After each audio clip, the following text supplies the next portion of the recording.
Okay, second try. I'm trying to do it in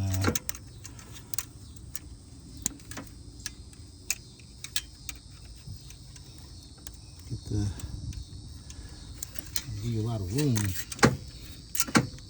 Now, if I want to say on this one, yeah, this is a completely different setup because I've been dropping shorts on this job, and the guy said that you just take the radiator out. I mean, take off the front clip, and it just come right out. But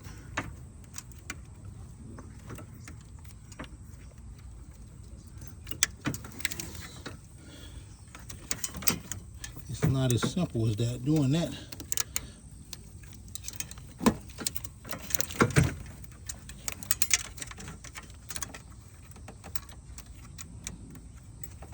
Because the way, well, anybody just stay tuned for the